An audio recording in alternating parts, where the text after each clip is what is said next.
I was sitting at our family's Thanksgiving dinner table, hoping this year would finally bring us closer together after months of tension. My sister Sarah suddenly stood up with a serious expression, and the room fell silent. "Kelly," she announced loudly, "we had a family meeting while you were in the kitchen preparing the stuffing. We voted, and you are not family anymore."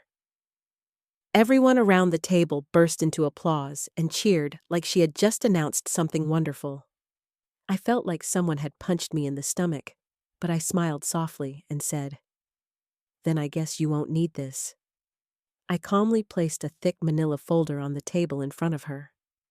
Before I tell you what was in that folder that made my sister scream like her world was ending, drop a comment letting me know where you are watching from and hit that like button if you have ever been the family member who gave everything and got nothing in return.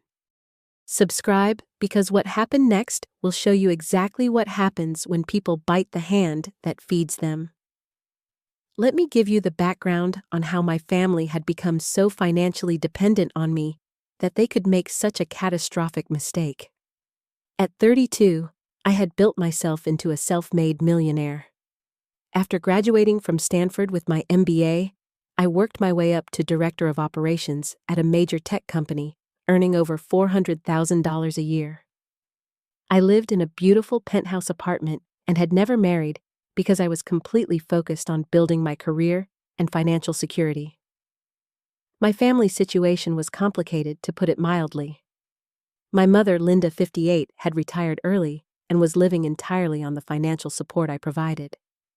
My father, Tom, 60, had lost his job 5 years ago, and I had been paying the mortgage on the family home ever since. My younger sister, Sarah, 29, was unemployed with 2 children, and her husband, Mike, was also out of work. My youngest brother, Jake, 26, was a college dropout with serious addiction problems, and I had paid for his rehabilitation 3 times at $45,000 each time. The scope of my financial support for them was staggering when I really thought about it. I had completely paid off the $250,000 mortgage on the family home where my parents lived. I sent my mother $3,000 every month as a living allowance. I made the car payments for both Sarah and Mike because they claimed they needed reliable transportation to find work. I was paying $30,000 per year for my 2 nephews to attend private school because Sarah insisted they deserved the best education possible. Beyond the regular support, I covered every emergency and crisis that arose. When anyone got sick, I paid the medical bills. When Jake needed rehab, I wrote the checks without question. I had been funding annual family vacations for years, taking everyone to expensive resorts because I wanted us to have good memories together. Whenever anyone had a financial crisis, I was the first person they called, and I always said yes. But over the past year, I had started setting some boundaries around spending, asking my family to budget more responsibly, and think twice before making expensive purchases. This had created tension, especially with Sarah, who was upset that I had refused to buy her a larger house when she decided their current rental was not good enough. Jake was angry because I had declined to fund his latest business idea, which sounded more like another way to enable his addiction. Even my parents were frustrated, claiming I was being controlling with my money. I had also discovered some disturbing things recently. Sarah had been lying about the children's school costs, inflating the numbers, and pocketing the extra money for her own spending. Jake had somehow gotten hold of my credit card information and charged $5,000 before I caught him and had the card canceled. Most hurtfully, my parents had been inviting my ex-boyfriend Derek to family events, against my explicit wishes, trying to push us back together, even though I had made it clear that relationship was over. What I did not know until later was that there was a family group chat that excluded me, where they had been planning things behind my back and complaining about my attitude when it came to money. The final piece of information that would explain everything came from my grandmother Rose's will. I had inherited a larger portion of her estate than the others, which had created resentment that had been festering for months. As I sat at that Thanksgiving table, I had been feeling hopeful that we could work through our problems and rebuild our relationships. I had brought expensive wine and thoughtful gifts for everyone, trying to show that I wanted to repair the damage that had been done. But the atmosphere felt cold from the moment I arrived, with everyone whispering among themselves and stopping their conversations whenever I approached. The first sign that something was seriously wrong came when I volunteered to make the stuffing in the kitchen, hoping to bond with my family through cooking together. Instead, everyone seemed eager to have me out of the main room. As I worked alone in the kitchen, I could hear muffled conversation coming from the basement, and curiosity got the better of me. What I overheard changed everything. Sarah's voice was clear. "She won't suspect anything. After tonight, we won't have to pretend to like her anymore." Jake chimed in. "Finally, we can get Derek back in the picture, and things can go back to normal." Most devastating was hearing my parents' voices. "She's always acted like she's better than us anyway. This will teach her some humility." I crept closer to hear more, and the full scope of their plan became clear. They had been meeting secretly for weeks, planning to ostracize me completely from the family. The reason was not just resentment about money, but something much more calculated. My ex-boyfriend Derek, who came from a wealthy family, had apparently been promising to support them financially if they could get rid of me and convince me to take him back. Sarah had been secretly dating Derek's brother and wanted access to their family's wealth and social connections. My parents genuinely believed that Derek loved me and that I had ruined a good thing by breaking up with him. Jake saw Derek as a source of easy money who would not ask hard questions about how funds were being used. The vote they had taken was not just about excluding me from dinner, but about cutting me out of their lives completely unless I agreed to get back together with Derek and restore his place in our family. They saw me as an obstacle to a better financial situation, rather than as the person who had been providing that financial situation all along. When I returned to the dining room with the stuffing, I felt like I was seeing my family for the first time.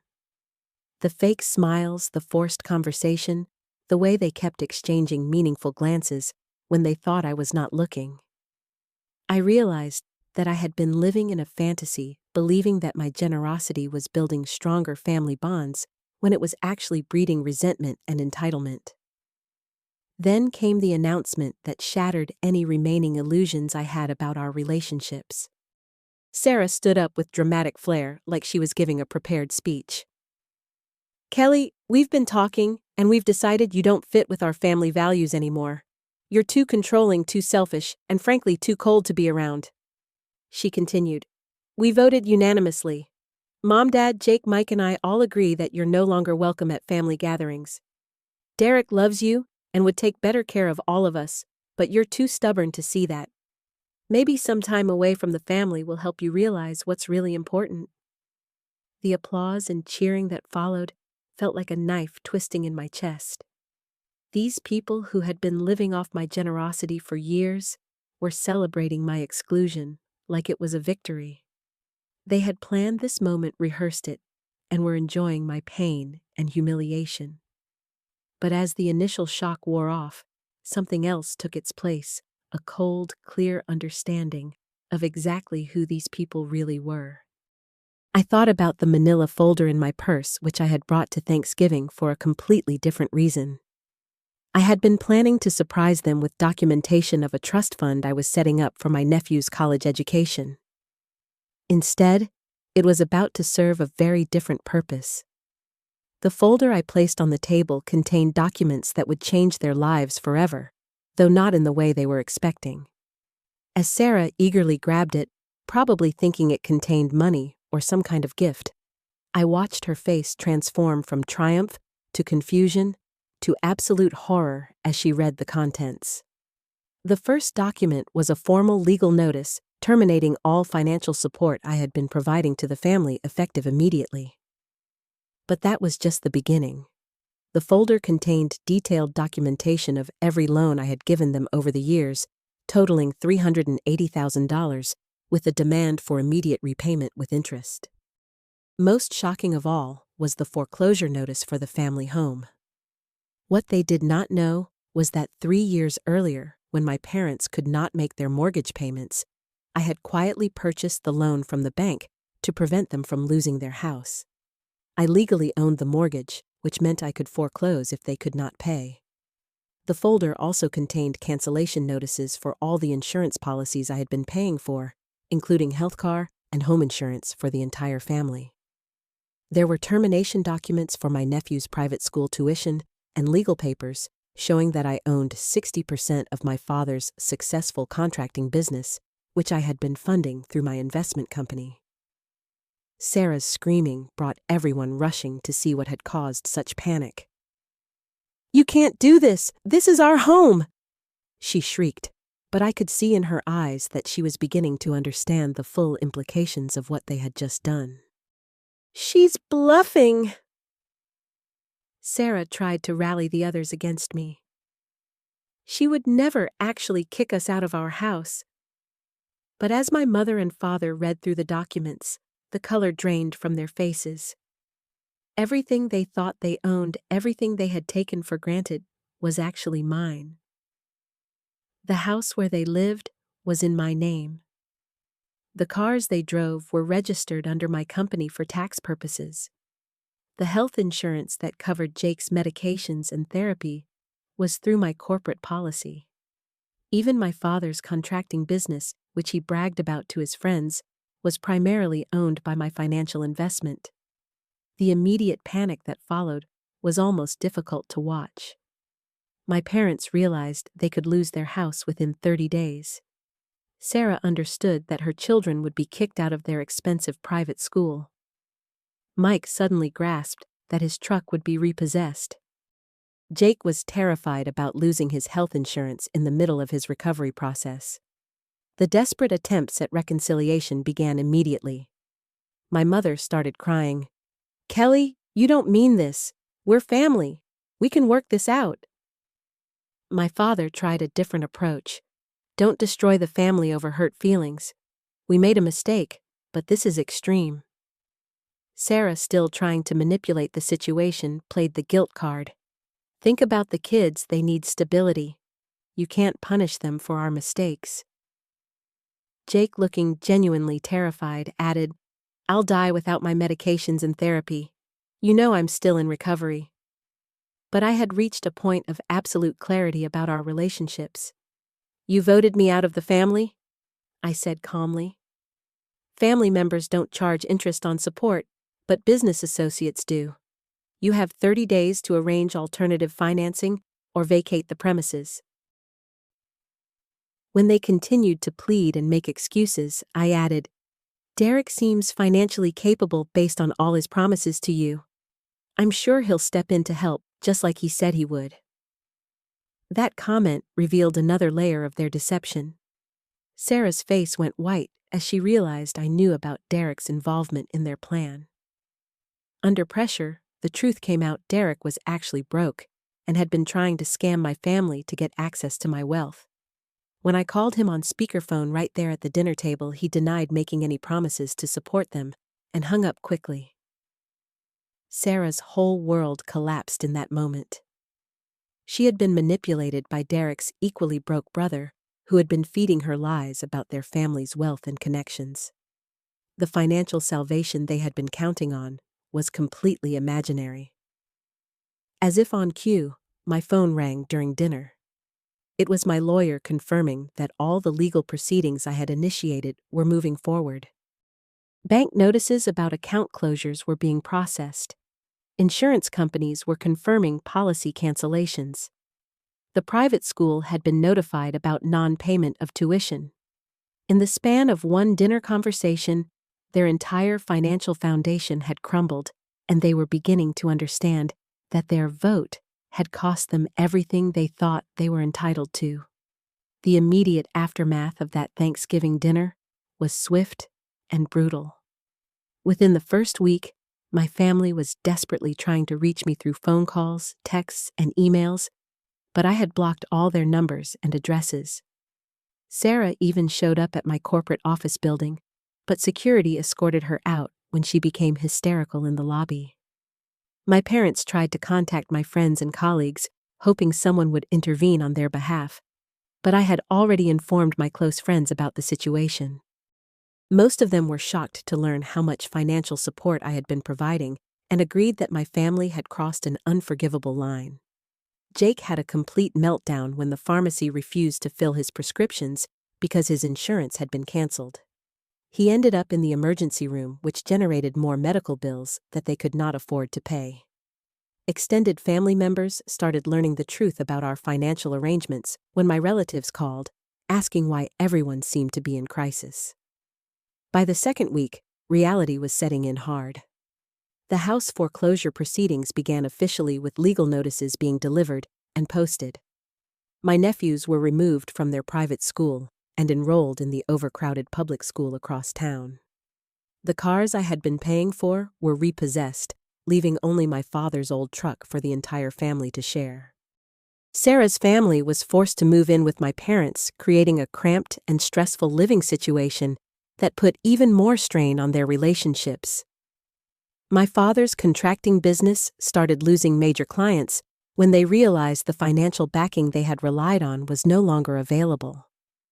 While my family's world was falling apart, I was thriving in my newfound freedom from their constant demands and drama. I changed my phone number and moved to a new apartment in a different part of the city. I informed extended family members honestly about what had happened, and most of them were supportive of my decision. I started therapy to process the years of being taken for granted and manipulated by people I loved. My therapist helped me understand that I had been enabling their dysfunction by constantly rescuing them from the consequences of their poor decisions. I began focusing more energy on my career and started dating someone who valued my independence and success. Extended family members who I had not spoken to in years reached out to offer their support. My great-aunt Martha, who was my grandmother Rose's sister, told me she had always thought I was being taken advantage of. Several cousins revealed that they had been uncomfortable with how my immediate family treated me, but had not known how to bring it up. Uncle David, who was my father's brother, offered emotional support and validated my decision. He told me that he had watched my family become increasingly entitled over the years and was proud of me for finally standing up for myself. Family friends were shocked when they learned about the vote and the financial abuse I had been enduring. 3 months after that devastating Thanksgiving, my parents lost their house and were forced to rent a small, rundown apartment in a less desirable part of town. Sarah's marriage was crumbling under the financial stress and the revelation that she had been willing to sacrifice family relationships for imaginary wealth. Jake relapsed into his addiction without the proper support system and ended up back in legal trouble. Derek predictably completely disappeared when his promises proved to be empty lies. His brother stopped returning Sarah's calls, leaving her to face the reality that she had destroyed her relationship with me for absolutely nothing. The social connections and wealth she had been counting on were completely fictional. My family finally reached out through great-aunt Martha, asking for a mediation meeting to discuss reconciliation. Against my better judgment, I agreed to one conversation with a neutral third party present. What I heard in that meeting confirmed that they still did not understand what they had done wrong. Their apology was still filled with blame for me being vindictive and overreacting to what they called a family disagreement. They wanted all the financial support restored immediately without acknowledging the years of manipulation and entitlement that had led to this situation. When I outlined my terms for any possible reconciliation, full admission of wrongdoing family therapy, and a gradual rebuilding of trust with clear boundaries, they rejected everything and demanded immediate restoration of their previous lifestyle. 6 months after that terrible Thanksgiving, my life had improved dramatically without the constant drama and financial drain of my family's problems. I received a significant promotion to vice president at my company, which came with an even higher salary and more responsibility. My relationship with someone who appreciated my generosity without trying to exploit it was growing stronger every day. I had built meaningful friendships with people who gave back equally to our relationships instead of just taking constantly. The peace I felt without the constant guilt trips and financial demands was something I had never experienced before. While I occasionally felt guilty about the harsh consequences they faced, I knew I had done the right thing for my own mental health and financial security. 1 year later, Sarah reached out with a genuinely apologetic message, admitting that she had been manipulated by Derek's lies and acknowledging how wrong she had been to participate in excluding me from the family. She was divorced, working part-time at a retail job, and learning to be independent for the first time in her life. My parents were still struggling financially, but had begun to understand their mistakes through the harsh reality of losing their comfortable lifestyle. They were attending counseling to understand how their favoritism and enabling had contributed to the family dysfunction. Jake was in long-term recovery again, this time paying for his own treatment and working towards making genuine amends for his past behavior. The consequences he faced had finally motivated him to take responsibility for his addiction instead of relying on me to solve his problems. I was open to having limited relationships with some of them, but only with clear boundaries and mutual respect. I had learned that family was not an excuse for financial abuse or emotional manipulation. My generosity would never again be taken for granted or treated as an obligation. The most important lesson I learned was that family is not defined by blood relations, but by love, respect, and mutual support. When people show you who they really are, you should believe them the first time. Sometimes the greatest gift you can give someone is allowing them to experience the full consequences of their choices. I learned the difference between helping someone and enabling their dysfunction. Real love requires setting boundaries and saying no when people are taking advantage of your kindness. You cannot buy genuine family relationships with money, and attempting to do so only creates resentment and entitlement. They voted me out of their family that Thanksgiving, but in doing so, they voted themselves out of a life of comfort and financial security. Sometimes the best revenge is simply giving people exactly what they asked for and letting them live with the results of their own decisions. Have you ever been taken for granted by family members who treated your generosity like an obligation? What would you have done if your own family voted to exclude you after years of your support? Share your thoughts in the comments below, and don't forget to hit that like button if this story showed you the importance of setting boundaries with people who take advantage of your kindness. Subscribe for more stories about standing up to family members who confuse love with financial exploitation, and please share this video with anyone who needs to hear that they deserve respect from the people they help. Remember that you teach people how to treat you by what you are willing to accept, and sometimes the most loving thing you can do is refuse to enable destructive behavior. Thank you for listening to my story, and I hope it reminds you that your worth is not measured by how much you are willing to sacrifice for people who would not do the same for you.